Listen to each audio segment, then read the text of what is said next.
Brigadier Hemant महाजन बोल रहा हूँ। सबसे पहले मैं स्वतंत्र वीर सावरकर राष्ट्रीय स्मारक मुंबई दादर का आभारी हूँ कि आज आपने मुझे यहाँ पे बुलाया और सबके साथ देश की सुरक्षा के जो अलग अलग पहलू है इसके ऊपर बातचीत करने के लिए मौका दिया। सावरकर राष्ट्रीय स्मारक है, इन्होंने एक वहाँ पे स्ट्रेटेजिक स्टडी सेंटर बनाया हुआ है जिसके अंदर देश के ऊपर जो सुरक्षा के जो मुद्दे हैं इसके ऊपर हम बातचीत करेंगे। हमारा इरादा ये होगा कि हर शनिवार को 11:30 बजे आपसे बातचीत होगी और अगर स्वतंत्र वीर सावरकर आज हमारे साथ होते तो उन्होंने इस ऐसे सुरक्षा के मुद्दों के ऊपर किस प्रकार से बातचीत कर दी थी, क्या सॉल्यूशन देने थे जिससे देश की प्रगति होती, देश सुरक्षित होता। ये सब मुद्दों के ऊपर हम बातचीत करेंगे। तो मैं एक बार आपको फिर धन्यवाद देता हूं कि थोड़ा लेट हो गया, लेकिन टेक्निकल कारण थे। अभी हमारी बातचीत शुरू हो गई है। लद्दाख में भारतीय सेना और चीनी सेना एक दूसरे के सामने है और ये जो स्टैंड ऑफ है आज इसका 28th डे है। 9 मई को ये दोनों सेना एक दूसरे के सामने आ गई। चाइना ने लद्दाख के अंदर 3 जगह पे पैंगोंग लेक है, उसके बाद गलवान वैली है, इसके बाद नाटुला नाम का एरिया है सिक्किम के अंदर, यहाँ पे घुसखोरी की है और इसको हमारी सेना ने तुरंत वहीं पे रोक लिया है। और आज उसका जो 28वां दिन है, तो जो सेना ने काम करना चाहिए वो तो काम सेना ने शुरू कर लिया है। उसके बारे में तो मैं थोड़ी बहुत बातचीत करूँगा, लेकिन क्या आप हमारे सेना के पीछे है, क्या आप देश के पीछे है?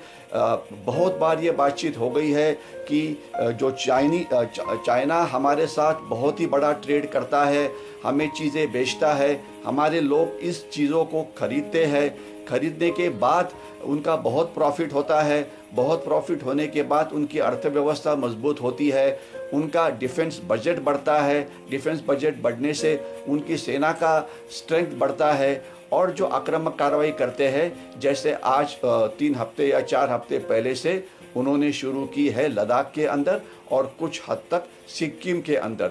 तो हमारे देशवासियों का एक बड़ा कर्तव्य बनता है, वो कर्तव्य ये है कि हमने चाइनीज़ जो चीज़ें हैं उसके ऊपर बॉयकॉट करना चाहिए। ये कार्रवाई तो शुरू तो हो गई है। आपको याद होगा कि जो चाइनीज़ अलग अलग ऐप्स होते हैं जिसमें जूम है, जिसके अंदर टिकटॉक है और गेमिंग बहुत सारी ऐप्स है, ये हमारी इंफॉर्मेशन चुराता है। तो इसे आपके मोबाइल से, इसे आपके लैपटॉप से, इसे आपकी कोई भी इलेक्ट्रॉनिक सिस्टम है उससे निकाल दीजिए, क्योंकि यह आपका डेटा चुराता है और जिससे हमारा नुकसान होता है।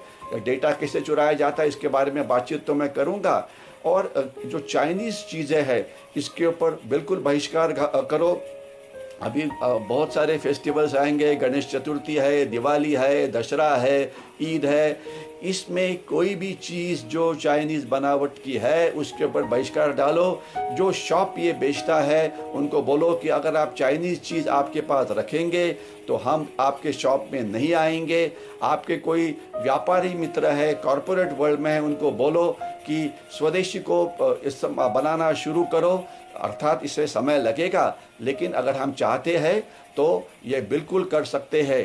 नेपोलियन ने बोला था, चाणक्य ने भी बहुत सारे साल पहले बोला था कि impossible is a word which is there in the dictionary of फूल्स।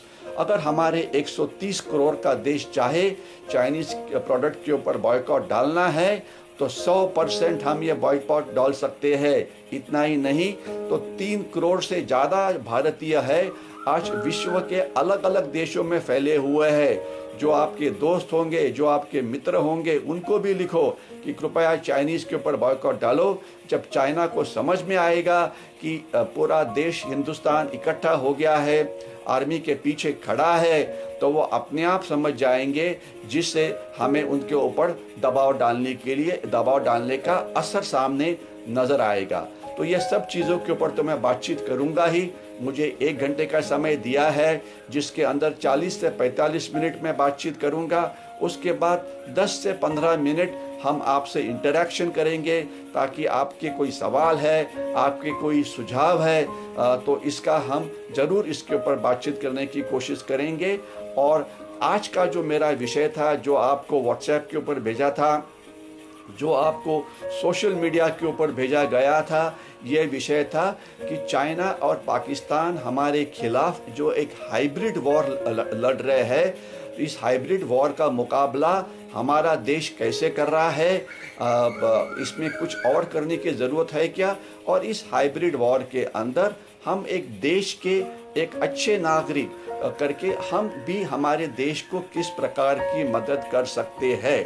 तो ये हाइब्रिड वॉर ये क्या चीज़ है, मैं इसको एक कोई एकेडमिक सब्जेक्ट नहीं बनाना चाहता हूँ, लेकिन शॉर्ट में मैं ये बोलना चाहता हूँ कि हाइब्रिड वॉर ये है कि अलग अलग प्रकार के जो लड़ाई वॉरफेयर के प्रकार है, वेरियस टाइप्स ऑफ वॉरफेयर, इसको कंबाइन किया है और एक ही साथ हमारे जो दुश्मन है चाइना और पाकिस्तान, हमारे साथ अलग अलग प्रकार की लड़ाइयाँ लड़ते हैं, जिसके बारे में आज हम बातचीत करेंगे।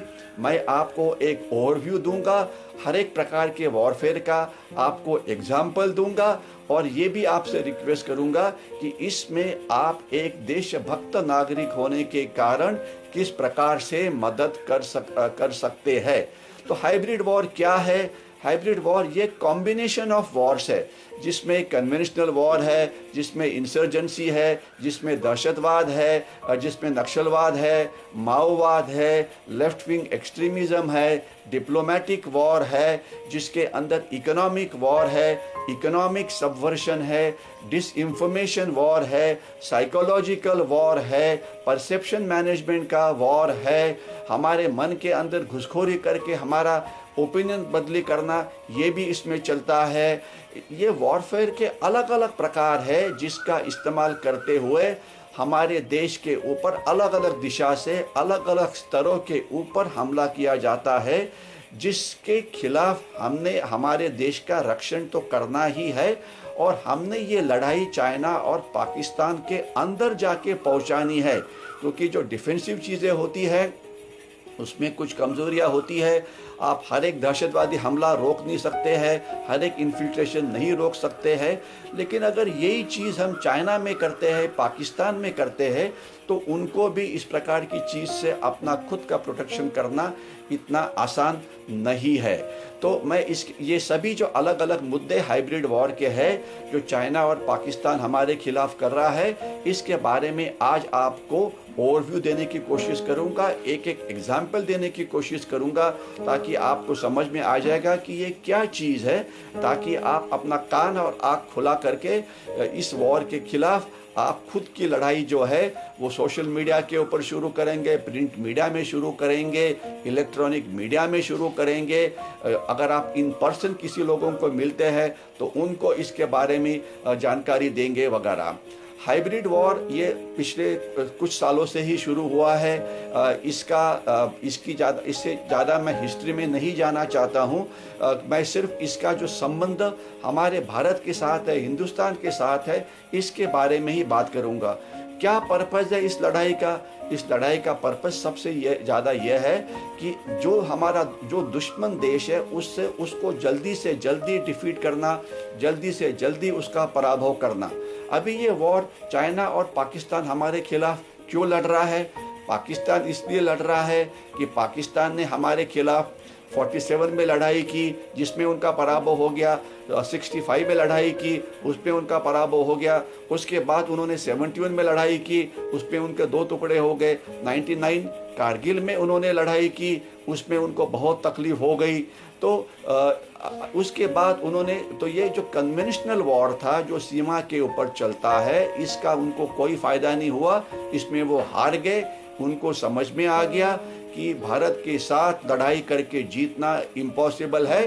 तो उसके बाद उन्होंने अलग प्रकार का युद्ध शुरू किया, जिसे उन्होंने ऑपरेशन काराकोरम बोला, या उसको ऑपरेशन टोपाज नाम से भी बोला जाता है। ये मेरा आज का विषय नहीं है, तो शॉर्ट में मैं ये बोलूँगा कि ऑपरेशन काराकोरम के 3 हिस्से थे, K1, K2 और K3।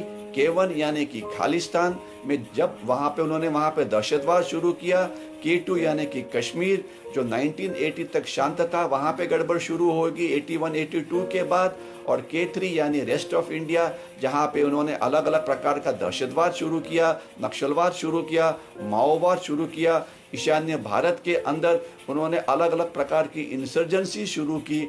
इस दोनों में चाइना और पाकिस्तान का एक दूसरे के साथ बहुत ही कोऑपरेशन है। और ये कौन करता है? तो पाकिस्तान की इंटेलिजेंस एजेंसी ISI, और इस प्रकार से चाइना भी उनको साथ दे रहा है। अभी ये सभी वॉर्स जो पाकिस्तान ने शुरू किए, अभी दहशतवाद का तो अभी कंबरडा टूट गया है। वो कश्मीर वैली में वो दहशतवाद को पुनर्जीवित करना चाहते हैं, लेकिन उनको उसमें कामयाबी नहीं मिल रही है। तो इसलिए अभी उन्होंने अलग प्रकार की जो लड़ाई शुरू की है, जिसमें हाइब्रिड वॉर शामिल है, जिसमें वो डिसइंफॉर्मेशन वॉर उन्होंने शुरू किया है।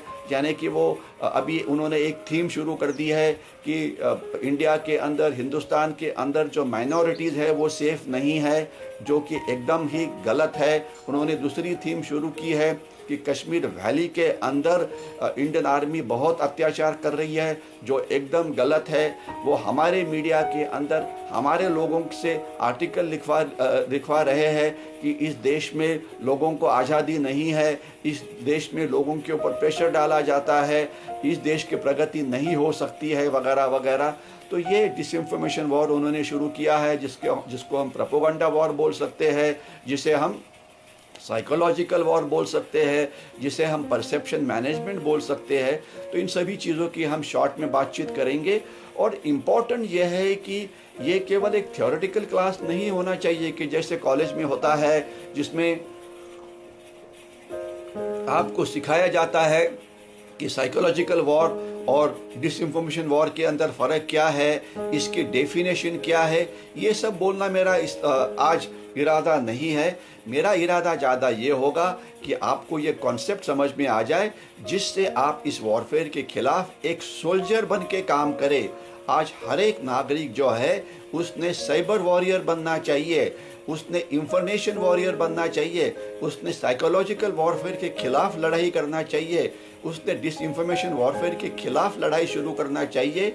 और कोई भी गलत चीज़ अगर हमारे मीडिया में आती है, वो इलेक्ट्रॉनिक मीडिया के अंदर हो, वो प्रिंट मीडिया के अंदर हो, और वो सोशल मीडिया के अंदर हो, तो उसके खिलाफ हमने लड़ाई शुरू करना चाहिए। क्योंकि हमारे सबके पास एक बहुत बड़ा हथियार आया है, वो है हमारा मोबाइल, जिसके अंदर इंटरनेट के मदद से हम सोशल मीडिया के ऊपर पहुंच सकते हैं। और ये जो वॉर है हमारे मोबाइल में आके पहुंचा है, हमारे लैपटॉप में आके पहुंचा है, हमारे घर के अंदर पहुंचा है। तो इसलिए अभी हम सब इस वॉर में सोल्जर्स हैं, और हमने हमारा काम ये करना ही चाहिए। अभी मैं हाइब्रिड वॉर के ऊपर फिर आ सकता हूँ, आज आ रहा हूँ। हाइब्रिड वॉर हमारे देश के खिलाफ क्यों शुरू किया, मैंने आपको बताया था। क्योंकि दहशतवाद, कन्वेंशनल वॉर में पाकिस्तान को कामयाबी नहीं मिली, दहशतवाद जो उन्होंने शुरू किया उससे उनको कामयाबी नहीं मिल रही है, इसलिए वो उन्होंने ये हाइब्रिड वॉर शुरू किया है। और जब तक चाइना का सवाल है, अगर आप देखेंगे तो 62 में लड़ाई हुई थी, 1962 में। 62 वॉर के बारे में मैं इतना ही बोलना चाहूँगा कि माना जाता है कि वहाँ चाइना ने इंडियन आर्मी का पराभव किया था। ये सही नहीं है, क्योंकि 62 वॉर का आपको समझ में आना चाहिए कि इसके अंदर उस समय हमारी 3.5 लाख या 4 लाख आर्मी थी, उसमें से केवल 20,000 आर्मी हमने अरुणाचल प्रदेश के अंदर इस्तेमाल की, और 5 से 6,000 आर्मी हमने लद्दाख में इस्तेमाल की, जहां पर आज का स्टैंड ऑफ चल रहा है। और मतलब 90% आर्मी उस समय जो हमारे देश में थी उनका इस्तेमाल नहीं किया गया। तो ये और 100% एयरफोर्स का इस्तेमाल नहीं किया गया, 100% नेवी का इस्तेमाल नहीं किया गया। तो अगर 100% नेवी का इस्तेमाल नहीं हुआ, 100% एयरफोर्स का इस्तेमाल नहीं हुआ, 90% हमारी आर्मी का इस्तेमाल नहीं हुआ, तो हमारे सैन्य का या आर्म फोर्सेस का पराभव हुआ। ये आप कैसे बोल सकते हैं? ये जो डिफीट हुआ वो हमारा जो नेतृत्व उस समय था उनके मन के अंदर उनका डिफीट हो गया। उन्होंने मन में सोचना शुरू कर दिया कि चाइना बहुत ही स्ट्रांग है, हम उनसे लड़ाई नहीं कर सकते। तो उन्होंने अपना डिफीट मान लिया, क्योंकि लड़ाई में माना जाता है जब तक लास्ट बुलेट फायर ना हो जाए, जब तक लास्ट सोल्जर ना मारा जाए, तब तक लड़ाई खत्म नहीं होती। तो ये एक पॉलिटिकल डिफीट था, ना कि मिलिट्री डिफीट। 1962 वॉर के साथ मेरा एक बहुत ही, मेरे फैमिली का एक पर्सनल संबंध है। 62 वॉर के अंदर वोलोंग जो अरुणाचल प्रदेश है, वहाँ पे जो लड़ाई हुई थी, वहाँ पे मेरा जो कजिन ब्रदर था लेफ्टिनेंट विष्णु आटले, उसने अपना वोलोंग की लड़ाई के अंदर प्राण का बलिदान किया। वोलोंग की लड़ाई, अगर आप ये शब्द डालते हैं गूगल सर्च के अंदर तो ये लड़ाई कैसे हुई आपको पता होगा, वो उसमें आपको नज़र आ जाएगा। और ये बहुत ही अच्छी लड़ाई थी, जब हमारे सोल्जर्स ने वहाँ पे बहुत अच्छी फाइट दी थी चाइनीज़ को। और अगर आप में से कोई अरुणाचल प्रदेश में टूरिस्ट बन के जाएगा तो वहाँ पर वॉर मेमोरियल बना हुआ है, जहाँ पे हमारे सोल्जर्स ने अपने प्राण का बलिदान दिया। वहाँ पर आपको ये सब नाम नज़र आएंगे, जिसमें लेफ्टिनेंट विष्णु आटले 17 पैराफील्ड रेजिमेंट, इनका नाम नज़र आएगा। वो मेरा सख्खा कजिन ब्रदर था, उसने अपने प्राण का बलिदान दिया। 62 वॉर के बाद चाइना ने सोचा कि अभी इंडिया के ऊपर दबाव बढ़ा हुआ है। 1967 में उन्होंने एक बार फिर कोशिश की, जो एरिया है नाथुला पास का, जहाँ पे आप में से काफ़ी टूरिस्ट बन के गए होंगे, उससे 20 किलोमीटर थोड़ा बाई तरफ इलाका है, उसका नाम है चोला। चोला में चाइनीज़ ने हमारे साथ मुठभेड़ करने की कोशिश की, लेकिन हमारी वहाँ पे जो गुरखा रेजिमेंट थी, हमारी वहाँ पर जो ग्रेनेडर्स रेजिमेंट थी, उन्होंने शौर्य का प्रदर्शन किया और 100 से ज़्यादा चाइनीज़ सोल्जर्स को उस समय मार दिया और उनको वापस जाने के लिए हमने फोर्स किया। तो 67 में जो हमारा सोल्जर्स थे बहुत ही स्ट्रांग थे, हमारा जो मिलिट्री नेतृत्व था वो बहुत ही स्ट्रांग था। वो कौन था आप पढ़ सकते हैं विकिपीडिया के अंदर वगैरह। अगर ज़्यादा डिटेल में बात करनी है तो कभी हम बाद में बात करेंगे, लेकिन मैं फिर इमीडिएटली जंप करता हूँ 1986 के ऊपर, जहाँ पे डोकलाम में चाइना ने एक बार फिर घुसखोरी करने की कोशिश की। वहाँ पे हमारे एक जनरल थे, जनरल सुंदर जी, उन्होंने चाइनीज़ के पीछे जाके उनका रास्ता काट दिया और चुपचाप चाइनीज़ को वापस जाना पड़ा अरुणाचल प्रदेश के सुम डोरोंगचो वैली के अंदर। ये सब मिलिट्री डिसीजंस थे और चाइना वापस चला गया। और इसके बाद का जो नेक्स्ट चीज़ हुई वो हुई डोकलाम के अंदर। आपको पता है डोकलाम ये एक ट्राई जंक्शन है इंडिया, भूटान और चाइना बॉर्डर के ऊपर, जहां पर चाइना ने आने की कोशिश की, क्योंकि वो इलाका एक बहुत ही स्ट्रेटेजिकली इम्पोर्टेंट इलाका है। हमारा जो सिलीगुड़ी कॉरिडोर है, जिसे चिकन स्नेक नाम से जाना जाता है, वहाँ ये रास्ते के ऊपर वो आके खड़ा हो सकते थे, जिससे जो रास्ता बहुत ही छोटा सा है। यानी कि अगर आप नॉर्थ ईस्ट में गए होंगे, ईशान्य भारत में गए होंगे, तो आपको पता है कि हमारा जो भारत का जो हिस्सा है उसको नॉर्थ ईस्ट से चिकन स्नेक या सिलीगुड़ी कॉरिडोर से जोड़ा जाता है। वो केवल 30 या 40 किलोमीटर इतना ही नैरो है। तो लड़ाई होती है तो ये काटा जा सकता है, इसलिए उस इलाके में हमारा स्ट्रांग होना ये बहुत ही ज़रूरत है। तो 82 डेज़ का स्टैंड ऑफ चला। हमने चाइनीज़ आर्मी ने हमारे ऊपर बहुत ही साइकोलॉजिकल प्रेशर डालने का कोशिश की। इंडियन आर्मी नहीं हटी पीछे और चाइनीज़ आर्मी को पीछे जाना पड़ा। गवर्नमेंट ने भी, जो हमारी गवर्नमेंट थी उस समय, उन्होंने भी गवर्नमेंट लेवल के ऊपर बहुत ही हार्ड स्टैंड लिया, जिससे चाइना को वापस जाना पड़ा। अभी ये चाइना का इरादा क्या होता है, हर कुछ महीनों के बाद वो एक बार हमारा फिर रिजॉल्व जो है वो चेक करते हैं कि क्या अभी का जो नेतृत्व है कैसे है, अभी की आर्मी कैसे है, अगर उनके ऊपर हम दबाव डालेंगे तो क्या वो पीछे हट जाएंगे कि नहीं। तो अभी एक बार फिर से वो हमारा रिजॉल्व चेक कर रहे हैं लद्दाख के अंदर। जो स्टैंड ऑफ के बारे में मैं केवल अगले 5 मिनट ही बात करूंगा, क्योंकि मैंने जो हाइब्रिड वॉर है उसके काफ़ी सारे चीज़ें कवर करनी है। कल ही ये अभी जो इस समय जो उन्होंने इंट्रूजन हमारे इलाके में किया, 3 जगह पे हुआ है लद्दाख के अंदर, 1 जगह पे हुआ है सिक्किम के अंदर डोकला के पास। ये क्यों किया गया? तो इसकी बैकग्राउंड जो है वो कोरोना की है। मैंने मेरे जो लिखाई की है, मैंने जो बातचीत की है, मैंने जो वीडियोस कुछ अपलोड किया है अलग अलग जगह के ऊपर, मैंने वहाँ पे 100 बार बोला है कि इसे कोरोना वायरस मत बोलो, इसे कोविड-19 मत बोलो, ये चाइनीज़ वायरस है, ये चाइना ने शुरू किया है, चाइना ने बनाया हुआ है। डोनाल्ड ट्रंप जो यूएसए के प्रेसिडेंट है वो ये बोलते हैं, यूरोपियन यूनियन ये बोल रहा है कि ये चाइनीज़ वायरस है। इसके सिवाय 70 से ज़्यादा देश है वो इसके बारे में बात कर रहे हैं। कल परसों ही एक जापानीज साइंटिस्ट थे, उन्होंने बोला है कि ये चाइनीज़ वायरस है, क्योंकि ये वायरस चाइना के वुहान में शुरू हो गया। लेकिन अचरज की बात ये थी कि वो चाइना के अंदर नहीं फैला, चाइना के जो इतर सिटीज़ है, शंघाई है, बीजिंग है, वहाँ पे नहीं फैला, बल्कि हजारों किलोमीटर दूर यूरोप में वो फैला, अमेरिका में फैला, हमारा देश यानी कि भारत के अंदर फैला। तो भैया ये चाइना में क्यों नहीं फैला, हमारे अंदर क्यों फैला है? तो आज अभी चाइना का हालत ये हो गया है कि पूरी दुनिया चाइना के खिलाफ चली गई है और हमारे देश के बहुत सारे नागरिक उनके खिलाफ चले गए हैं। तो और एक अच्छी बात ये हुई है कि WHO यानी कि वर्ल्ड हेल्थ ऑर्गेनाइजेशन, जिसका काम है पूरी दुनिया की हेल्थ के ऊपर नज़र रखना, इस प्रकार का कोई डिसीज़ या कोई वायरस शुरू हो जाता है पूरी दुनिया को बताना, लेकिन उन्होंने WHO ने उसको छुपा के रखा और उन्होंने बताया नहीं।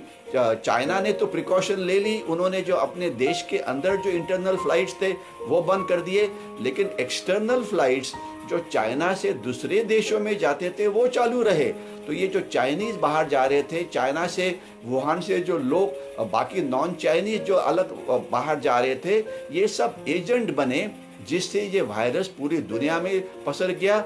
और आज दुनिया की ये हालत हो गई है कि फर्स्ट वर्ल्ड वॉर जिसमें दुनिया का बहुत नुकसान हुआ था, सेकंड वर्ल्ड वॉर जहाँ पे बहुत नुकसान हुआ था, इससे ज़्यादा नुकसान आज दुनिया का इस चाइनीज़ वायरस से हुआ है। इसे थर्ड वर्ल्ड वॉर बोलना चाहिए।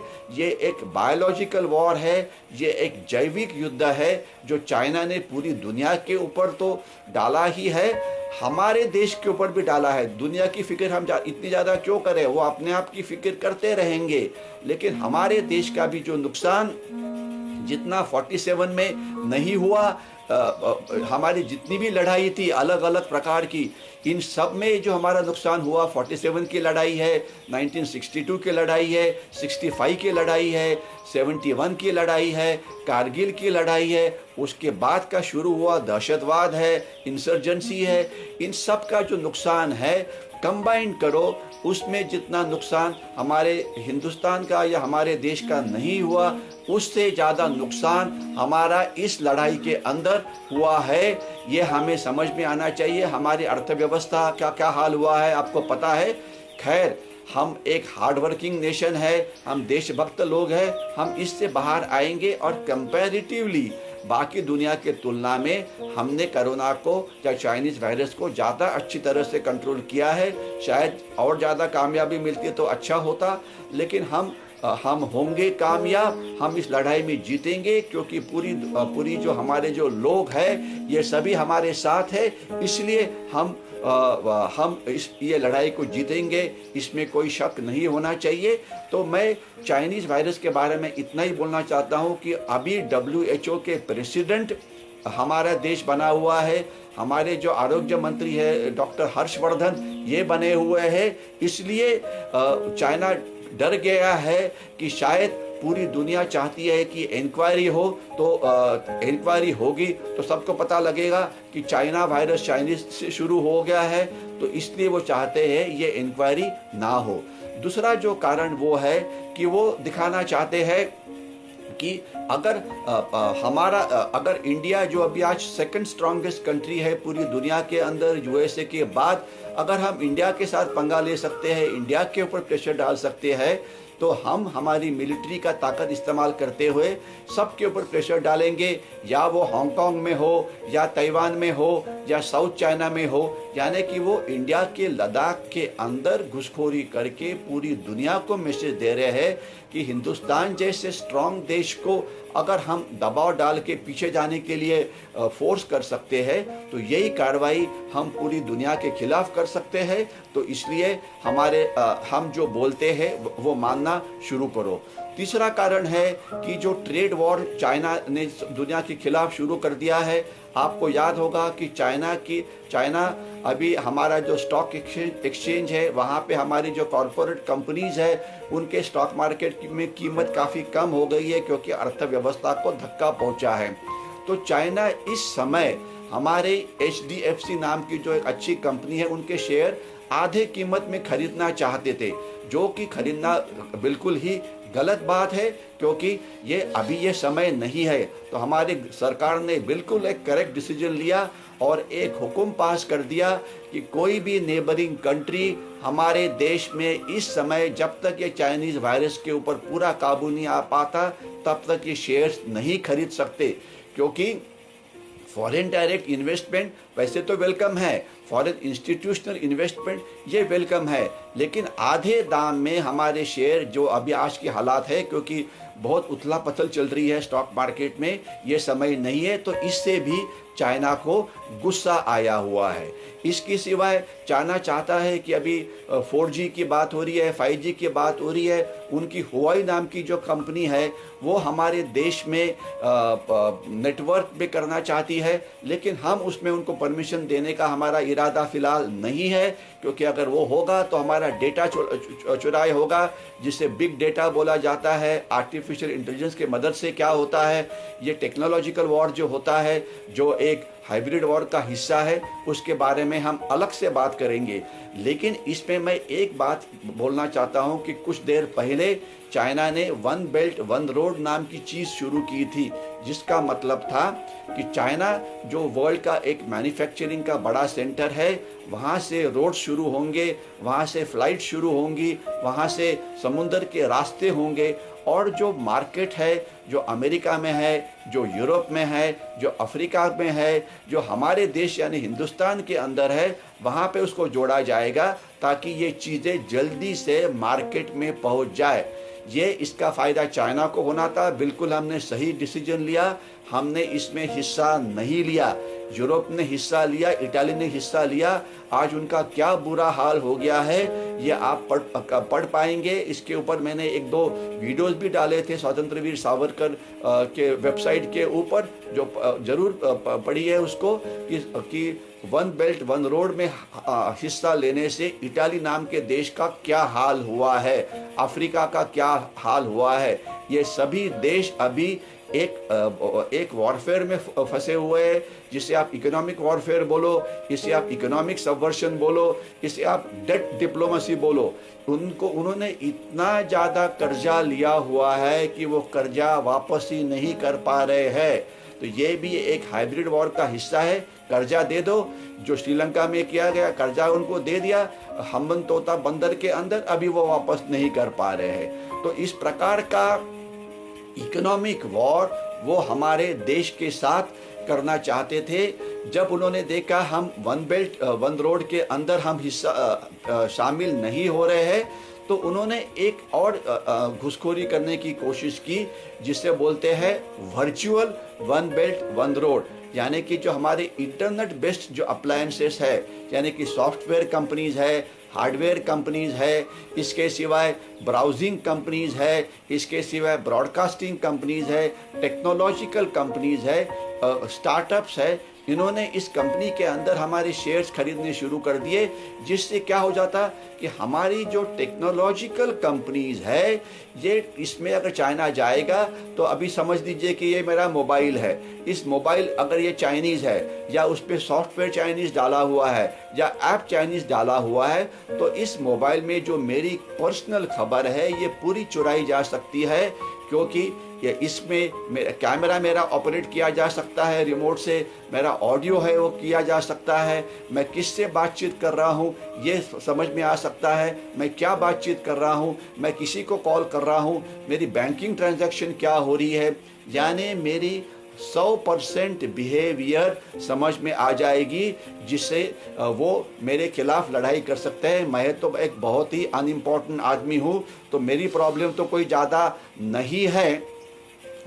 लेकिन वन बेल्ट वन रोड जो वर्चुअल इकोनॉमी में शुरू हुआ था, इसे हमने अभी रोकने की हम कोशिश कर रहे हैं, क्योंकि टेक्नोलॉजिकल कंपनीज के अंदर हम चाइना को एंट्री नहीं दे रहे हैं और चाइना चाहता है कि हम वो दे, इसलिए वो हमारे खिलाफ ये हाइब्रिड वॉर शुरू कर रहे हैं। तो ये वन बेल्ट वन रोड के बारे में कभी मौका मिलेगा तो और ज़्यादा बातचीत करेंगे। इसके बाद में जो नेक्स्ट हिस्सा है इसके ऊपर आ जाता हूँ, वो जिसको हम बोलेंगे पॉलिटिकल वॉरफेयर बोलो, या हमारे पॉलिटिकल इंस्टीट्यूशंस में इंटरफियरेंस बोलो, या हमारे जो अलग अलग पॉलिटिकल पार्टीज़ है उनके साथ बहुत ही ज़्यादा बातचीत करना शुरू करो। अभी ऐसे है कि हमारे कुछ पॉलिटिकल लीडर्स जो चाइना विजिट के लिए गए थे, विजिट करने के बाद उन्होंने चाइनीज़ मीडिया को जो इंटरव्यू दिए हैं, इसमें उन्होंने क्या बोलने की कोशिश की है, उन्होंने बोला इस देश में माइनॉरिटीज़ ये बिल्कुल सेफ नहीं है। मैं हिंदुस्तान की बात कर रहा हूँ। अभी आप देखिए कि ये जो ये जो हमारे तथाकथित तज्ञ, हमारे सो कॉल्ड एक्सपर्ट्स जो चाइना में गए, उन्होंने पाहुंचार लिया, उनसे उन्होंने हॉस्पिटैलिटी एंजॉय की, और वो बोलते हैं माइनॉरिटी सेफ नहीं। और अगर आपको चाइना के बारे में पता है, इसके बारे में हम बातचीत करते रहेंगे आगे आने वाले दिनों के अंदर, माइनॉरिटी सबसे ज़्यादा अनसेफ है चाइना के अंदर।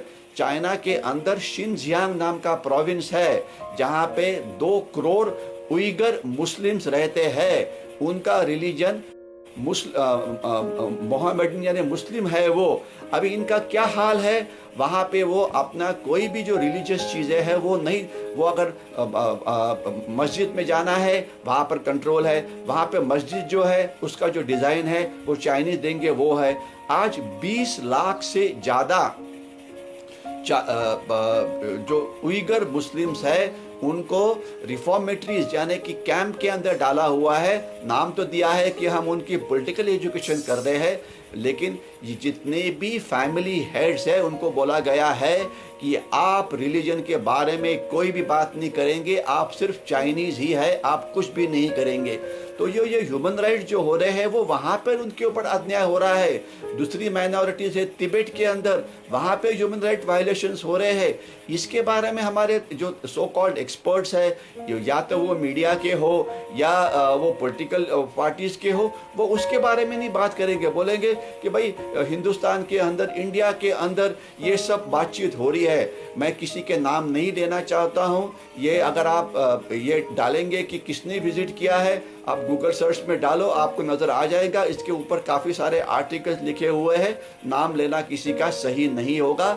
लेकिन कोई भी पॉलिटिकल पार्टी, कोई भी एक्टिविस्ट, कोई भी एनजीओ, कोई भी इस देश का आदमी अगर हमारे नेशनल इंटरेस्ट के खिलाफ बातचीत करता है तो वो एक बिल्कुल गलत बात है, और ऐसे लोगों के ऊपर हमने हमारी नज़र रखनी चाहिए।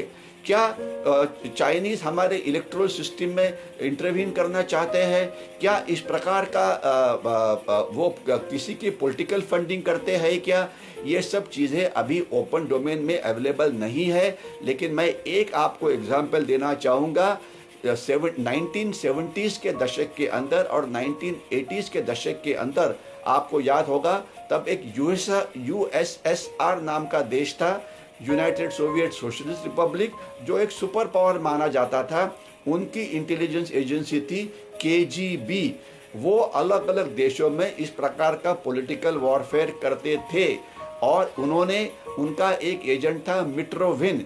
वो 92 में सोवियत यूनियन से भाग गया, यूरोप में जाके वो छुप गया वहाँ पे, और उसने उसके बाद एक किताब लिखी जिसका नाम है मिट्रोविन आर्काइव्स।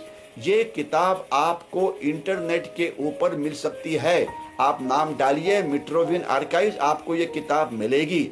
मैं दूसरे देश में क्या हो रहा है उसके बारे में ज़्यादा बातचीत नहीं करूँगा। वो अपने देश की रक्षा खुद करते रहे, मैं तो सिर्फ मेरी देश की रक्षा के ऊपर ही मेरी कंसंट्रेशन होगी, मेरी फोकस होगी। तो इसके अंदर एक चैप्टर पूरा जो है ये हमारे देश के ऊपर है, इंडिया के ऊपर है, हिंदुस्तान के ऊपर है, भारत के ऊपर है। और इसके अंदर इन्होंने हमारे देश के अंदर क्या कार्रवाई की खुल्लम खुल्ला लिखा हुआ है, नाम है। ये लिखा किसने है? मिट्रोविन ने लिखा हुआ है, यूरोप से पब्लिश हुआ है। ये आपको अवेलेबल है, इसे पढ़िए। इस प्रकार की कोई कार्रवाई शुरू हो गई है क्या? हम उसके बारे में आगे के बारे में बोलूँगा। चाइना बोलना चाहता है कि हमारी इकोनॉमी बहुत ज़्यादा स्ट्रांग है और आप हमारी इकोनॉमी से कभी मुकाबला नहीं कर रहा है। चाइना बोलने के बदले कुछ सो कॉल्ड एक्सपर्ट्स हमारे देश में बोल रहे हैं। क्या सही है कि हम चाइना का मुकाबला नहीं कर सकते? बिल्कुल कर सकते हैं। चाइना बोलना चाहता है कि हमारी आर्मी इतनी ज़्यादा स्ट्रांग है, हमारे पास इतने ज़्यादा टैंक्स है, हमारे पास इतने ज़्यादा जहाज है, हवाई जहाज है, हमारे पास इतने ज़्यादा शिप्स है। दहशतवादी ईशान्य भारत के है, जो ईशान्य भारत में उनके ट्रेनिंग कैंप पहले चाइना में पहले शुरू थे। ये ट्रेनिंग कैंप अभी चाइना से बाद में निकाले गए थे, अभी ये फिर से शुरू हो गए हैं। ये अच्छी बात है। ये वीडियो फिर जारी है और मुझे बहुत देख के ये अच्छा लग रहा है कि वीडियो कुछ देर के लिए ब्रेक हो गया था, लेकिन फिर भी जितने लोग पहले देख रहे थे उतने ही, उसमें कोई ज़्यादा कमी नहीं हुई है, क्योंकि काफ़ी बार ये इंटरनेट की प्रॉब्लम हो जाती है, लेकिन ऑडियो आपको सुनाई देगा ही। तो ये सब ये है। तो मैं अभी अगले इसलिए कि मैंने 40 मिनट की बात करनी थी, थोड़ा लेट शुरू हो गया था। मैं सिर्फ ये जो हाइब्रिड वॉर के कुछ और मुद्दे हैं इसको एक अगले 5 मिनट के अंदर कवर करता हूं, और उसके बाद जो आपकी हमारी जो इंटरैक्शन है वो हम कर सकते हैं। कुछ सवाल मैं रंजीत जी का सामने देख रहा हूं कि क्या लद्दाख में सामग्री की कमी है क्या, उसके ऊपर हम क्या कर रहे हैं। प्रमोद जी वगैरह के सवाल है, तो ये हम बातचीत करेंगे। रंजीत जी, मैं आपके पास आ जाता हूं, सिर्फ मुझे अभी ख़त्म करने दो। तो आर्म फोर्सेस की आप फिक्र मत करो, उन्होंने जो करना है वो करते रहेंगे, लेकिन जो मीडिया वॉरफेयर जो हो रहा है उसके आप उस पर ज़्यादा जोर दो। डिसइंफॉर्मेशन वॉरफेयर जो हो रहा है, साइकोलॉजिकल वॉरफेयर जो हो रहा है, फेक न्यूज़ हमारे देश में बहुत ही ज़्यादा फैलती है। आपको पता होना चाहिए कि कुछ फेक वीडियोस आ रहे हैं कि चाइनीज़ आर्मी हमारे अंदर आई है। हमारे कुछ ऑथर्स हमारे मीडिया में लिख रहे हैं कि उन्होंने बहुत ही अंदर घुसखोरी शुरू की है। उसकी फिक्र मत करो, उसका देखा जाएगा, हम उसके साथ उनको पीछे जाने के लिए भाग करेंगे। इसके सिवाय हमारे देश में इकोनॉमिक वॉरफेयर, डेड वॉरफेयर, इसके बारे में तो मैंने बात की है। मैं थोड़ी सी बातचीत करता हूँ एजुटेशनल टेररिज्म के ऊपर। हमारे देश में अलग अलग मुद्दों के ऊपर आंदोलन छेड़े जाते हैं। आंदोलन करना ये आपका एक राइटफुल हक है, ये सही बात है। अगर आपके कोई किसी विषय के ऊपर मतभेद है तो आप अपने मतभेद को आगे भेज सकते हो, लेकिन हिंसाचार करना ये हमारा देश का कॉन्स्टिट्यूशन बिल्कुल परमिशन नहीं देता है। आपको याद होगा कि महाराष्ट्र के अंदर पिछले साल कम से कम 50-60 आंदोलन हुए थे। फार्मर्स के आंदोलन, मराठा आंदोलन, अलग अलग प्रकार के आंदोलन, जाट के आंदोलन हुए, ये आंदोलन हुए, और अभी ये सब आंदोलन बंद पड़ गए हैं। तो ये इसे हम बोलते हैं एजुटेशनल टेररिज्म। उसका उद्देश्य क्या होती है कि इस देश में अराजकता फैलाना, इस देश के अंदर इस प्रकार की एटमॉस्फेयर करना कि लोग डिससैटिस्फाइड है, सब देश में गलत हो रहा है, ये जो माइग्रेंट्स वो सही नहीं, उनको सही तरह से नहीं पहुंचाया गया, वो भूखे मर रहे हैं, उनको खाना नहीं मिल रहा है, वगैरह वगैरह। तो ये देखिए, कुछ गलतियां तो जरूर होती है, उसे सुधारना तो चाहिए, उसमें तो कोई शक नहीं है, लेकिन यहाँ पे देर होगी, लेकिन अंधेर जरूर इस देश में नहीं है। हमारी एफिशिएंसी काफ़ी अच्छी है।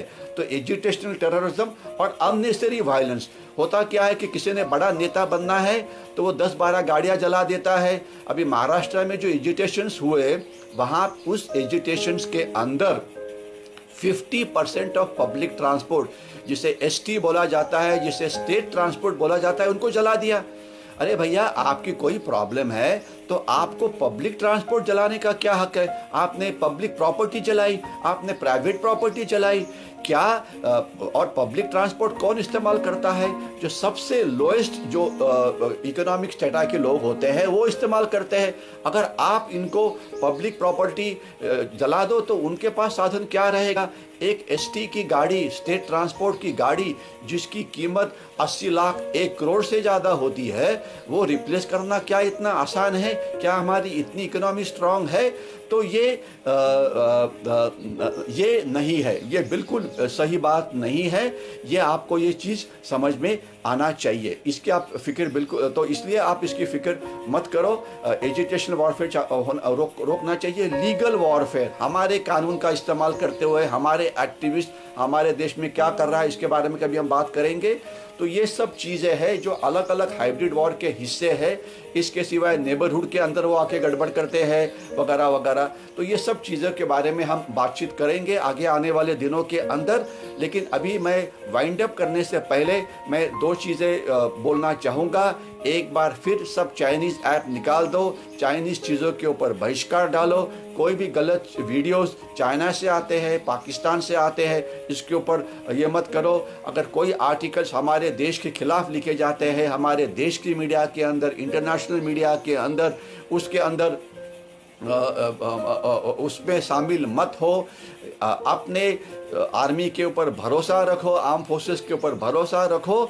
हम जो चीज़ें, जो देश की नेशनल इंटरेस्ट को प्रोटेक्ट करने के लिए जो चीज़ें ज़रूरी होती है वो करेंगे ही, उसकी आप फिक्र मत करो। और आप जो कर सकते हैं, मैं क्या कर सकता हूँ, केवल भारत माता की जय बोलने से काम आगे नहीं बढ़ेगा, वंदे मातरम से काम नहीं बढ़ेगा। वो इस प्रकार के नारे देना बहुत अच्छा बात है, छत्रपति शिवाजी महाराज की जय, स्वतंत्र वीर सावरकर की जय, अच्छी बात है। लेकिन हमें कुछ कार्रवाई भी करनी पड़ेगी। और जो कार्रवाई स्पेसिफिकली हम जो देश के लिए कर सकते हैं, देश का पानी बचाओ, देश का बिजली बचाओ, देश का ईंधन बचाओ, फार्मर्स से चीज़ें खरीद लो, जो देश के डिसिप्लिन है, कायदे कानून है, वो करो, वो उसका पालन करो। जो हम, क्योंकि जब देश के नागरिक देश को बड़ा बनाना चाहेंगे तभी ये देश प्रॉस्पर होगा। केवल कुछ लोग, कुछ आर्मी के लोग अगर ये करेंगे तो इससे नहीं बनेगा। 130 करोड़ जो नागरिक है, हमारे आपस में कुछ डिफरेंसेस हो सकते हैं, उसे अगले 100 साल के लिए भूल जाइए। अभी सिर्फ नेशन बिल्डिंग के ऊपर ध्यान दो, इकोनॉमिक प्रॉस्पेरिटी के ऊपर ध्यान दो, एक दूसरे को मदद करो, लोगों को आगे बढ़ने में मदद करो। क्योंकि कोरोना की लड़ाई है ये, इसमें हम सब सोल्जर्स हैं। चाइनीज़ वायरस की लड़ाई में हम सब सोल्जर्स हैं। अगर हम सोशल डिस्टेंसिंग नहीं रखेंगे, अगर हम फिजिकल डिस्टेंसिंग नहीं रखेंगे तो हमारे फैमिली को प्रॉब्लम होगी, हमारी सोसाइटी में प्रॉब्लम होगी, हमारे मोहल्ले में प्रॉब्लम होगी। तो हम जिम्मेदारियां, हमने क्या करना चाहिए हमें सब पता है। ज़्यादा ओवरली क्रिटिकल मत बनो, हम जो कर सकते हैं वो करो। जब तक सवाल है आर्म फोर्सेस का, मैं आपको भरोसा देना चाहता हूँ कि फिक्र मत करो। वो जो नेशनल इंटरेस्ट को जो उन्होंने, जिसका रक्षण करना है वो करेंगे ही और वो करते रहेंगे ही। उसके ऊपर आप ज़्यादा बिल्कुल फिक्र मत करो। लेकिन आर्म फोर्सेस के पीछे रहो। इसका मतलब यह है कि अगर देश में टैक्स बढ़ जाता है तो कंप्लेंट मत करो। पेट्रोल की कीमत बढ़ जाती है, उस पर एक्स्ट्रा टैक्स लगाया जाता है, उसके ऊपर कंप्लेंट मत करो कि टैक्स क्यों बढ़ गया, आग लग गई, कीमत क्यों बढ़ गई है। क्योंकि सरकार को तो कहीं ना कहीं तो इनकम तो करना ही है। टैक्स भरो। हमारे में से बहुत सारे लोग हैं जो टैक्स नहीं भरते हैं, उनके पास इनकम है लेकिन टैक्स भरने के लिए वो तैयार नहीं है। अगर आप टैक्स नहीं भरेंगे तो देश का भला कैसे होगा। तो ये सब चीज़ें करनी पड़ेगी आपको। ये हमारी जिम्मेदारी है, एक रिस्पॉन्सिबल सिटीजन बन के ये हमने पहले निभाना, आगे करना ज़्यादा ज़रूरी है। केवल ओवरटली क्रिटिकल रहना कि सरकार ये क्यों नहीं करती, वो क्यों नहीं करती, आर्म फोर्सेस के ऊपर ये ना करना, वो लड़ाई लड़ेंगे। तो मैं इतना ही भरोसा देना चाहूँ कि इस का जो स्टैंड ऑफ है इसमें हम कामयाब होके ही वापस आएंगे। अब ज़्यादा जो बातचीत है अभी मैं यहाँ पे रोकता हूँ, लेकिन अब हमने सब ने हमारी जिम्मेदारी लगनी चाहिए। हम सब सोल्जर्स हैं, हम ये करेंगे। मैं यहीं पे रुकता हूँ और कुछ अभी अगर समय है तो जो कुछ सवाल मेरे सामने आ रहे हैं तो इसके बारे में इसका मैं कुछ आंसर देना चाहूँगा। ओके, तो अभी मैं कुछ जो सवाल मेरे सामने नज़र आ रहे हैं उसके मैं जवाब देना चाहूँगा। एक पहला सवाल है जो सामने है कि साक्षी अग्रवाल से है कि ये डोकलाम 2 जैसे परिस्थिति निर्माण हुई है क्या, और साथ में ये भी पूछा जाता है कि ये लड़ाई कब ख़त्म होगी। सीधी बात है, डोकलाम मेरे ख्याल से 82 डेज चला था। चाइनीज़ हमारे जो पेशेंट्स है हमारे ऊपर दबाव रहेंगे जब तक उनका इरादा हासिल नहीं होगा। जो उन्होंने एंक्रोचमेंट हमारे इलाके में की है उनको बोलेंगे माफ़ करो, हम यहीं पर रहेंगे। वो चाहते हैं कि हम इंक्वायरी ना करें, ये हमें मान्य नहीं है। तो हमने ज़्यादा जोर से बातचीत करने की ज़रूरत नहीं है, लेकिन हमारी एक्शंस दिखाना चाहिए कि हम चाइनीज़ के दबाव के नीचे नहीं रहेंगे।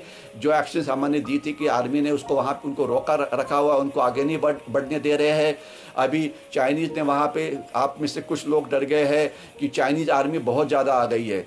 देखिए, चाइनीज़ सोल्जर ये 7 फीट टॉल नहीं है, क्योंकि अभी जो मेरे सवाल जो आ रहे हैं ये थोड़ा मिलिट्री रिलेटेड है। मैं भरोसा रखो, लेकिन फिर भी आप सवाल आपके आ रहे हैं, मैं उसको अभी 1-2 चीज़ों को क्लियर करना चाहता हूँ। चाइनीज़ के मीडिया में आ गया 6000 सोल्जर आ गए, तो क्या हो गया?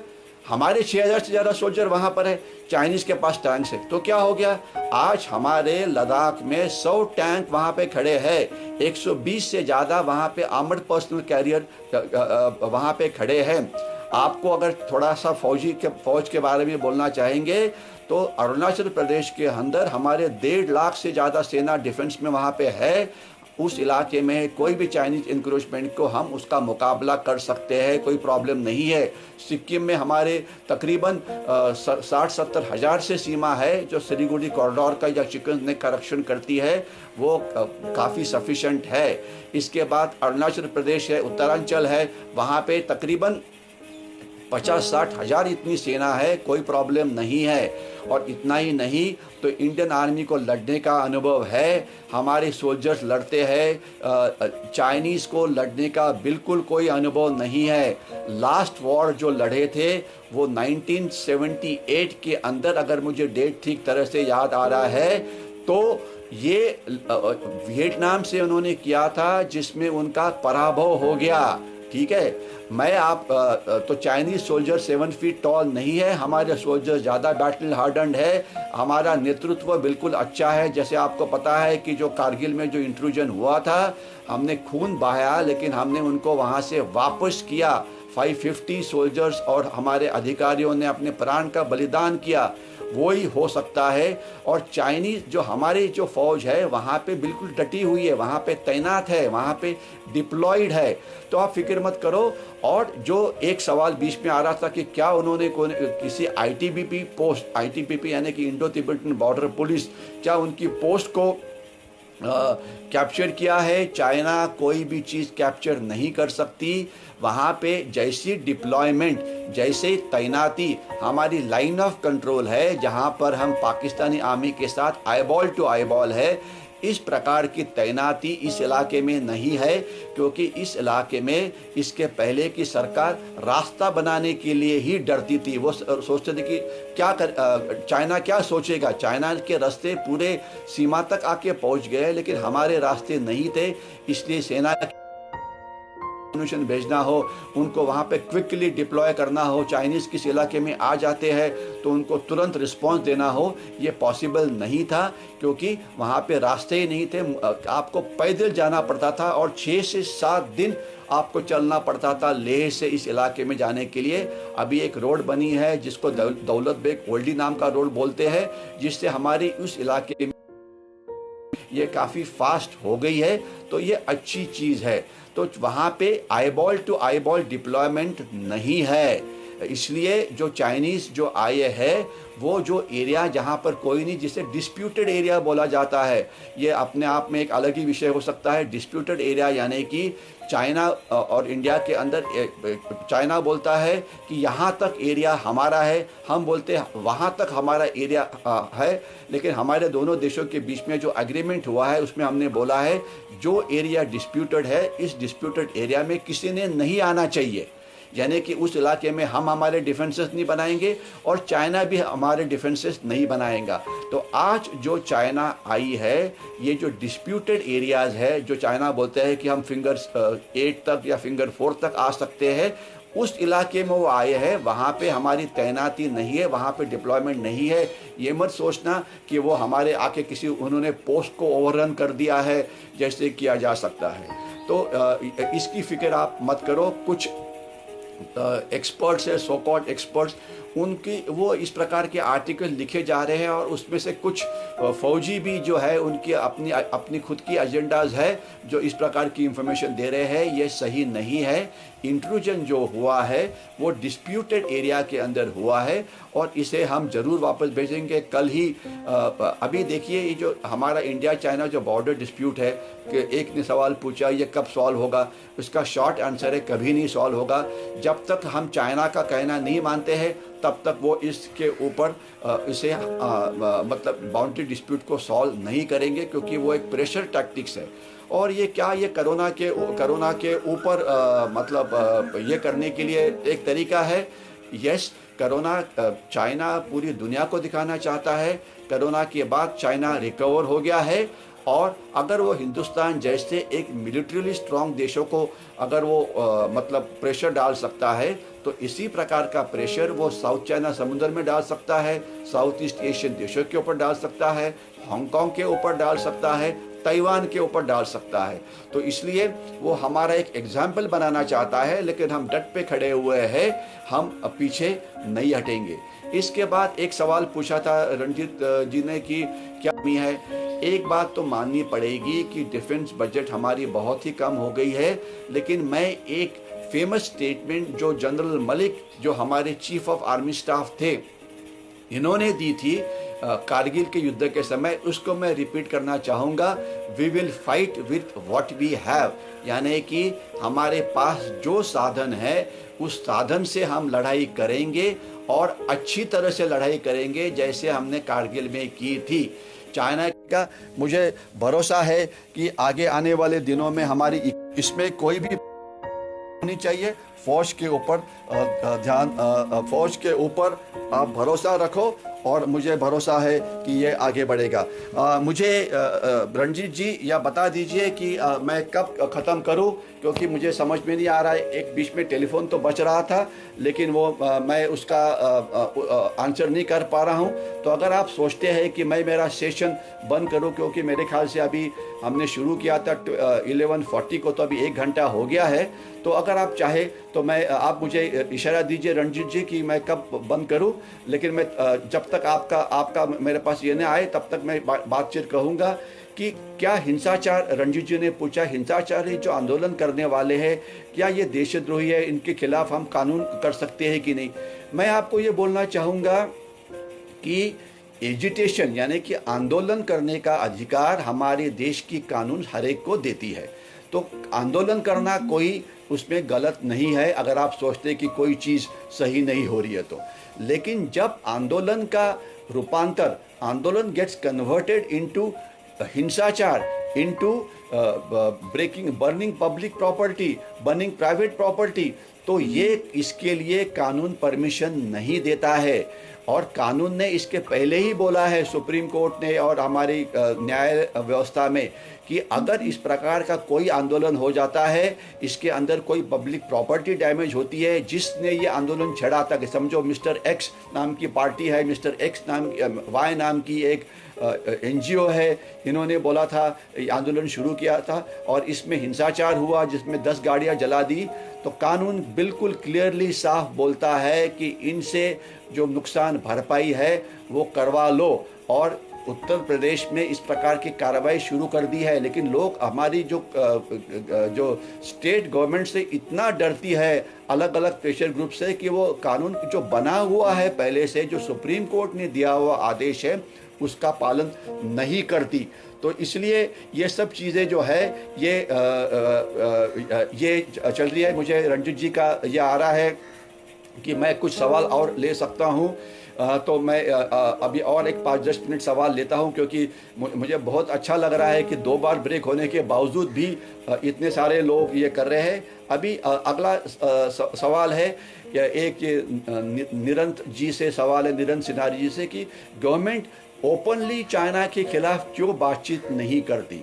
बात सीधी और साफ है कि हमारी जो मिनिस्ट्री ऑफ फॉरेन अफेयर्स है, उनको गोड़बोले बोला जाता है, कि यानी कि वो गोड़ बोलते हैं, ठीक है, और वो कभी ज़्यादा जोर से बात नहीं करना चाहते। जिस प्रकार से टीवी डिबेट पे आ जाता है कि लोग झगड़ा शुरू करते हैं, एक दूसरे को गाली भी देते हैं, गवर्नमेंट लेवल के ऊपर उसकी करने की कोई ज़रूरत नहीं है। हमारे our actions should speak for our intention. हमारी एक्शन क्या, ओपन कोई ये डिबेट नहीं चल रहा है, कोई ये लेक्चरबाजी नहीं चल रही है हमारे नेतृत्व और चाइना नेतृत्व के बीच है। हमारी एक्शन साफ है, हम आपको इन्वेस्टमेंट नहीं करने देंगे, हम आपको आपकी सेना को आगे नहीं बढ़ने देंगे। हम क्या बोलते हैं कि जो आप हमारे खिलाफ जो भी कार्रवाई करेंगे उसको हम जवाब देंगे। तो बोलने की ज़रूरत नहीं है, एक्शन करने की ज़रूरत है। भारत माता की जय बोलना तो अच्छा है, लेकिन उससे देश की प्रगति होगी क्या? नहीं होगी। आपको पानी बचाना पड़ेगा, बिजली बचानी पड़ेगी, कुछ तो कुछ करना पड़ेगा। यानी कि बातचीत करना, हम क्या हो गए कि अभी हमारे हाथ में मोबाइल आ गया है, तो हम सोचते हैं कि हर एक आदमी एक एंकर बन गया है, और वो सोचता है कि मैं सिर्फ बातचीत करूं, मैं एक्शन कुछ नहीं करूंगा। मैं एक्शन क्या करूंगा? झाड़ू पोछा लगाना तो एक एक्शन हो गई, लेकिन क्या आपने जो अफोर्ड कर सकता है, क्या आपने प्राइम मिनिस्टर्स केयर फंड को, जो कोरोना में प्रॉब्लम हो रही है, उसको कुछ आपने कंट्रीब्यूट किया है? क्या आपने टैक्स आपका सही बना है? अगर आपके पास पैसा नहीं है तो क्या आपने स्वयंसेवक बन के कुछ काम करने के लिए आप तैयार हो गए हैं? क्या आपने रक्तदान किया है? काफ़ी सारी चीज़ें हैं। ओके, तो मैं एक सवाल जो सामने आ रहा है मैं उसको देखता हूँ कि सिटीजन की जो ये सृष्टि पवार, इन्होंने पूछा है कि how do we spread awareness about this in the citizen. एक बहुत आम सवाल है, क्योंकि जो चीज़ें मैं बोल रहा हूँ कि कोई ख़ास बात मैंने नहीं बोली। हमने क्या करना चाहिए हमें सबको पता है। कभी ट्रैफिक में जा रहे हो तो ट्रैफिक का रूल का पालन होना चाहिए। अगर आप शिक्षक है तो आपने सिखाना चाहिए, विद्यार्थी है तो आपने पढ़ना चाहिए, अगर आप गवर्नमेंट सर्वेंट है तो आपने अपना काम सही करना चाहिए। तो कोई बताने की चीज़ है ये तो हमारी फैमिली ट्रेडिशन है। हमें जब हमारी फैमिली में जो चीज़ें फैमिली में हमें ये हमारे माता पिता बताते हैं।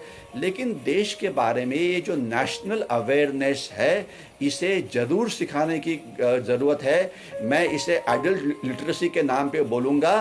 तो ये इस प्रकार के लेक्चर्स स्वतंत्र वीर सावरकर स्मारक की तरफ से हर रविवार को हमने इसी समय 11:30 बजे शुरू करने हैं। आज थोड़ा सा समय हो गया, 10 मिनट लेट हो गए टेक्निकल मुद्दों के कारण।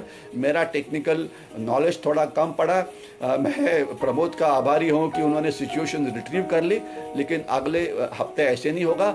और हर हफ्ते में एक बार सावरकर स्मारक की तरफ से, स्ट्रेटेजिक स्टडी सेंटर की तरफ से हम अगले मुद्दे कवर करेंगे, जिसमें ज़्यादा जोर होगा कि हम क्या कर सकते हैं, कि गवर्नमेंट क्या कर सकते हैं। गवर्नमेंट के पास बहुत सारी एक्सपर्ट बॉडीज़ है जो इसके ऊपर चीज़ें कार्रवाई जो करनी है वो कर लेते हैं। उसमें कोई मेरी एडवाइस चाहिए या इसकी एडवाइस चाहिए, इसकी कोई ज़रूरत नहीं है। लेकिन अगर हम क्या कर सकते हैं तो इसके आप के ऊपर ये मैं आप आगे जाता हूँ कि नेपाल, ये गौरी कुलकर्णी पूछ रही है कि नमस्ते सर, नेपाल ने जो अभी मैप में इंडिया का हिस्सा दिखाया हुआ है अपने अंदर, उसके बारे में हमारी क्या स्ट्रेटेजी होनी चाहिए। चाइना ने हमारे नेबरहुड के अंदर जो उल्टे काम किए हैं, इसके बारे में मैं शायद अगले लेक्चर में बात करूंगा, क्योंकि अगला जो लेक्चर होगा जो जो इस वॉरफेयर का हिस्सा है, अपना जो हाइब्रिड वॉरफेयर चल रहा है, इसमें हमने डिसइंफॉर्मेशन वॉरफेयर, इंफॉर्मेशन वॉरफेयर जो चाइना और पाकिस्तान हमारे खिलाफ कर रहा है, इसके बारे में बातचीत करेंगे। और साथ साथ जो चाइना ने हमारे नेबरहुड के अंदर, यानी कि नेपाल में, बांग्लादेश के अंदर, म्यांमार में अंदर जो अलग अलग प्रकार की कार्रवाई की है, तो इसे हम किस प्रकार का जवाब दें, इसके हम बातचीत करेंगे। लेकिन इसीलिए कि गौरी ने सवाल पूछा है, नेपाल ने अपने मैप में भारत का हिस्सा दिया लगाया हुआ है, इसमें हम क्या करेंगे। बात सीधी है, नेपाल एक हमारा एक बहुत ही अच्छा दोस्त था, लेकिन अगर हम नेपाल अभी हमारा दुश्मन क्यों बन रहा है, वहाँ पे उनके जो प्राइम मिनिस्टर है ओली, ये चाइना के बहुत ही अच्छे फ्रेंड बने हुए हैं, और उन्होंने अगर हम उनको 100 करोड़ मदद देते हैं नेपाल को, तो हमारे 5 गुना ज़्यादा मदद नेपाल देता है। तो इसलिए वो चाइना के ऐसी चीज़ कहते हैं कि जो चाइना को चाहिए। ये बॉर्डर डिस्प्यूट जो है लिपुलेखला का, वो इसके पहले कभी नहीं था, इसके बाद में इसके बारे में कभी बातचीत नहीं हुई थी। और मिस्टर ओली जो प्राइम मिनिस्टर है, वो बोलते हैं कि कोरोना वायरस से ज़्यादा खतरनाक ये इंडियन वायरस है, यानी कि इंडियंस है कि जो वायरस जिसे वो चाइनीज़ वायरस से तुलना करते हैं। इस प्रकार की चीज़ कभी किसी ने बोली है? उनको पता नहीं है कि आज 90 लाख से ज़्यादा नेपाली हमारे देश में है, वो हमारे देश के ऊपर प्यार करते हैं, इसलिए वो रहते हैं। ये माना जाता है कि नेपाली बच्चा सबसे पहले जो अपना शब्द बोलता है जन्म होने के बाद, वो हिंदी में बोलता है। वो इतना हमारे देश के साथ एसोसिएटेड है। आज नेपाल के मेरे ख्याल से 40-50 हज़ार सोल्जर्स हमारे देश के अंदर है, देश की सेना में नौकरी कर रहे हैं। तो ये एक मतलब नेपाल के साथ कैसे डील किया जाए हम आगे वाले बोलेंगे, लेकिन दुर्दैव की बात है पब्लिक प्रॉपर्टी को बर्न नहीं करना चाहिए। ये मैंने पॉइंट पहले कवर कर लिया है। चाइनीज़ सोल्जर्स की जो डिप्लॉयमेंट है उसकी फ़िक्र मत करो, हम उससे ज़्यादा मैच कर सकते हैं। सवाल मिलिंद जी पटवर्धन ने पूछा था, बिल्कुल फ़िक्र मत करो, हम उनको मोर देन मैच कर सकते हैं। एक ने बीच में डाला था न्यूक्लियर वॉरफेयर के अंदर, ये अलग विषय होगा। न्यूक्लियर बॉम्ब के डरने की कोई ज़रूरत नहीं है। पाकिस्तान के साथ न्यूक्लियर बॉम्ब था, फिर भी हमने सर्जिकल स्ट्राइक किया, हमने बालाकोट पे जाके स्ट्राइक किया। न्यूक्लियर जो वॉरफेयर है ये अलग विषय है। फिलहाल हम ज़्यादा बॉदर करेंगे बायोलॉजिकल वॉरफेयर के बारे में, जो चाइना ने हमारे खिलाफ शुरू कर दिया है। और उससे पहले ये लड़ाई जीतेंगे। जो साधन सामग्री कम है इंडियन आर्मी के पास, कम तो है, लेकिन इसके बावजूद हम चाइना का कोई भी चैलेंज मीट कर सकते हैं, इतना भी बोलना ज़रूरत है। लेकिन मेक इन इंडिया को आगे जाना ही चाहिए। ये अभी मेक इन इंडिया में बहुत सारी चीज़ें होने वाली है। आशा करते हैं, आपको पता होगा कि मेक इन इंडिया के अंदर हमारी जो भारत फोर्ज नाम की कंपनी है, वो जो गन है बफोर्स गन की तरफ, वो हमारे देश में बना रही है। लार्सन टोब्रो नाम की कंपनी है, वो जो हमारे पानडुब्बी है या सबमरीन है, वो हमारे देश में बना रही है। तो अभी मेक इन इंडिया खास तो डिफेंस सेक्टर में इसके ऊपर काफ़ी सारे ये हो रहा है। मिट्रोकिन आर्काइव्स का किताब आपने लिखा हुआ है, मैंने इसके बारे में बातचीत की थी। ये पॉलिटिकल पार्टीज़ के लीडर्स के नाम पूछ रहे हैं, जो मैं आपको दे नहीं सकता हूँ, वो आप अपना खुद का ये करिए। Virtual one belt one road के बारे में मैंने थोड़ी सी बातचीत की थी, लेकिन ज़्यादा बातचीत हम शायद हमारे आगे आने वाले करेंगे। लेकिन virtual one belt one road में हमने चाइनीज़ को नहीं आने देना चाहिए, ये एक सबसे इम्पॉर्टेंट मैसेज है।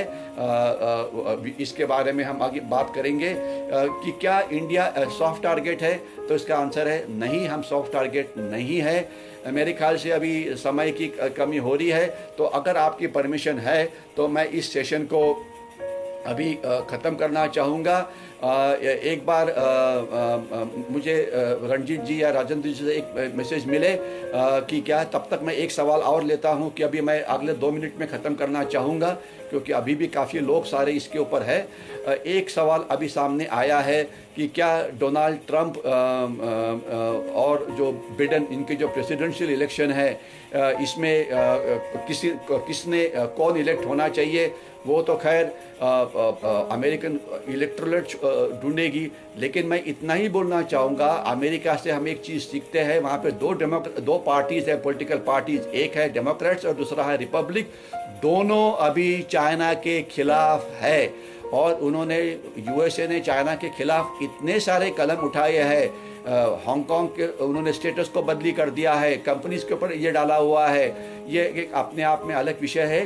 कोई भी इलेक्शन हो, मैं इतना ही बोलना चाहूँगा कि पूरी यूएसए, पूरी यूरोप है इनके खिलाफ है। मैं अभी यहीं पे रुकना चाहूँगा। आप सब ने इतना बीच में 2-3 बार ब्रेक होने के बावजूद इतने सारे लोग रहे, इसके लिए धन्यवाद। और नेक्स्ट संडे को 11:30 बजे हम एक बार फिर मिलेंगे और जो और 2-3 पहलू है हाइब्रिड वॉर के, जो चाइना और पाकिस्तान हमारे खिलाफ लड़ रहा है, उसके ऊपर बातचीत करेंगे और क्या करना है इसके ऊपर बातचीत करेंगे और पब्लिक एजुकेशन को जारी रखेंगे। आप ये जो वीडियो है, जो आपका, अगर आपको ये जो फेसबुक लाइव है, इसकी लिंक ज़रूर शेयर करना अपने दोस्तों के साथ। इस वीडियो को अगर आपको अच्छा लगा है इसे ज़रूर लाइक करना, क्योंकि लाइक होता है तो ही ये ज़्यादा लोगों के पास जा सकता है। और सोशल मीडिया के ऊपर उसको भी ज़रूर शेयर करिए। मैं यहीं पर रुकता हूँ, धन्यवाद। और एक बार फिर से चाइनीज़ बॉयकॉट करो। जय हिंद।